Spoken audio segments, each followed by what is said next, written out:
A Christmas Carol by Charles Dickens. Stave 1, Part 4. Meanwhile, the fog and darkness thickened so that people ran about with flaring links, proffering their services to go before horses and carriages and conduct them on their way. The ancient tower of a church, whose gruff old bell was always peeping slyly down at Scrooge out of a Gothic window in the wall, became invisible, and struck the hours and quarters in the clouds with tremulous vibrations afterwards, as if its teeth were chattering in its frozen head up there. The cold became intense. In the main street, at the corner of the court, some labourers were repairing the gas pipes, and had lighted a great fire in a brazier, round which a party of ragged men and boys were gathered, warming their hands and winking their eyes before the blaze in rapture. The water plug being left in solitude, its overflowings sullenly congealed and turned to misanthropic ice. The brightness of the shops, where holly sprigs and berries crackled in the lamp heat of the windows, made pale faces ruddy as they passed. Poulterers' and grocers' trades became a splendid joke, a glorious pageant, with which it was next to impossible to believe that such dull principles as bargain and sale had anything to do. The Lord Mayor, in the stronghold of the mighty mansion house, gave orders to his 50 cooks and butlers to keep Christmas as a Lord Mayor's household should, and even the little tailor, whom he had fined 5 shillings on the previous Monday for being drunk and bloodthirsty in the streets, stirred up tomorrow's pudding in his garret, while his lean wife and the baby sallied out to buy the beef. Foggier yet, and colder. Piercing, searching, biting cold. If the good St. Dunstan had but nipped the evil spirit's nose with a touch of such weather as that, instead of using his familiar weapons, then indeed he would have roared to lusty purpose. The owner of one scant young nose, gnawed and mumbled by the hungry cold as bones are gnawed by dogs, stooped down at Scrooge's keyhole to regale him with a Christmas carol. But at the first sound of "God bless you, merry gentlemen, may nothing you dismay," Scrooge seized the ruler with such energy of action that the singer fled in terror, leaving the keyhole to the fog and even more congenial frost. At length, the hour of shutting up the counting-house arrived. With an ill will, Scrooge dismounted from his stool, and tacitly admitted the fact to the expectant clerk in the tank, who instantly snuffed his candle out and put on his hat. "Well, you'll want all day tomorrow, I suppose," said Scrooge. "If quite convenient, sir." "It's not convenient," said Scrooge, "and it's not fair. If I was to stop £5 for it, you think yourself ill-used, I'll be bound." The clerk smiled faintly. "And yet," said Scrooge, "you don't think me ill-used when I pay a day's wages for no work." The clerk observed that it was only once a year. "That a poor excuse for picking a man's pocket every 25th of December," said Scrooge, buttoning his greatcoat to the chin. "But I suppose you must have the whole day. Be here all the earlier next morning." The clerk promised that he would, and Scrooge walked out with a growl. The office was closed in a twinkling, and the clerk, with the long ends of his white comforter dangling below his waist, for he boasted no greatcoat, went down a slide on Cornhill, at the end of a lane of boys 20 times in honour of its being Christmas Eve, and then ran home to Camden Town as fast as he could pelt to play at blind man's buff. Scrooge took his melancholy dinner in his usual melancholy tavern, and having read all the newspapers and to beguile the rest of the evening with his banker's book, went home to bed. He lived in chambers which had once belonged to his deceased partner. They were a gloomy suite of rooms, in a lowering pile of building up a yard, where it had so little business to be that one could scarcely help fancying it must have run there when it was a young house, playing at hide-and-seek with other houses, and forgotten the way out again. It was old enough now, and dreary enough, for nobody lived in it but Scrooge, the other rooms being all let out as offices.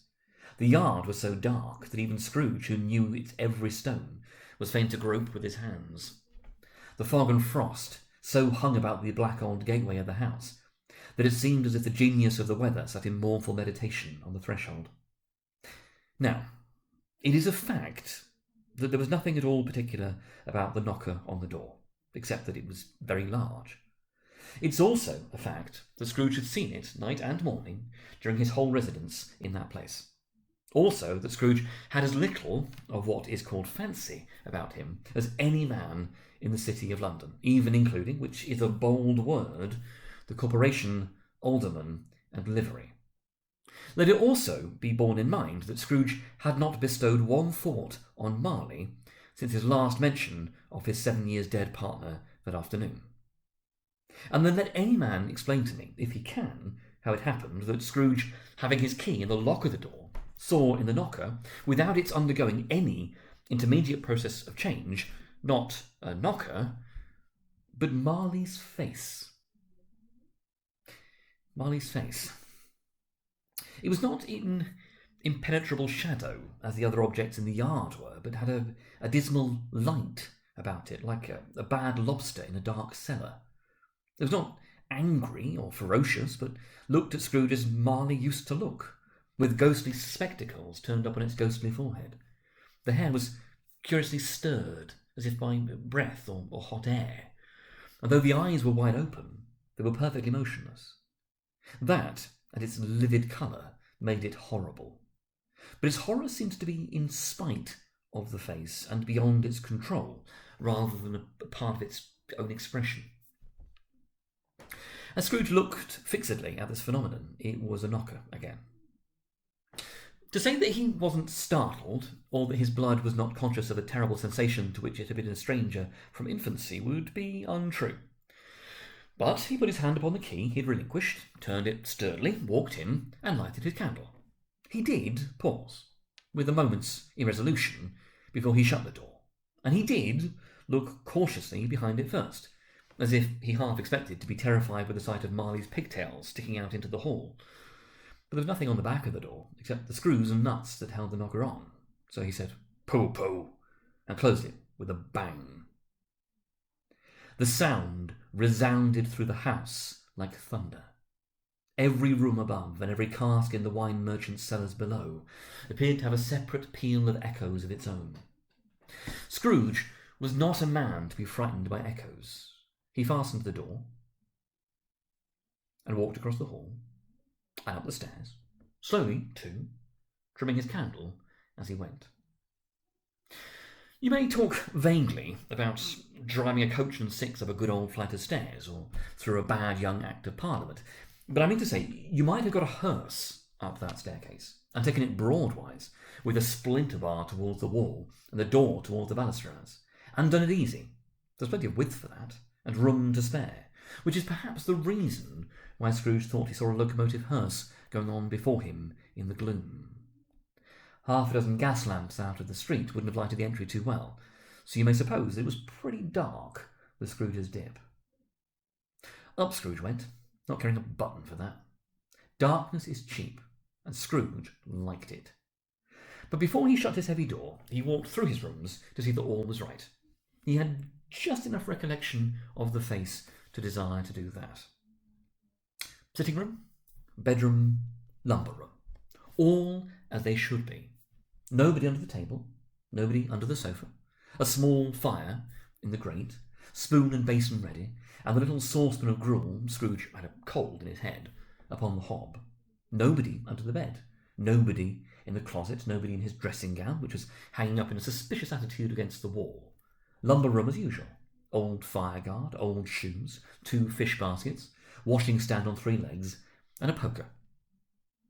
Quite satisfied, he closed his door and locked himself in, double-locked himself in, which was not his custom. Thus secured against all surprise, he took off his cravat, put on his dressing gown and slippers, and his nightcap, and sat down before the fire to take his gruel. It was a very low fire indeed, nothing on such a bitter night. He was obliged to sit close to it and brood over it before he could extract the least sensation of warmth from such a handful of fuel. The fireplace was an old one, built by some Dutch merchant long ago, and paved all round with quaint Dutch tiles, designed to illustrate the scriptures. There were Cains and Abels, Pharaoh's daughters, queens of Sheba, angelic messengers descending through the air on clouds like featherbeds, Abrahams, Belshazzars, apostles putting off to sea in butterboats, hundreds of figures to attract his thoughts. And yet, that face of Marley, 7 years dead, came like the ancient prophet's rod and swallowed up the whole. If each smooth tile had been a blank at first, with power to shape some picture on its surface from the disjointed fragments of his thoughts, there would have been a copy of old Marley's head on every one.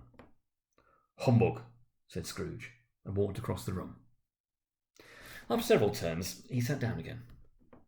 As he threw his head back in the chair, his glance happened to rest upon a bell, a disused bell that hung in the room, and communicated for some purpose now forgotten with a chamber in the highest story of the building.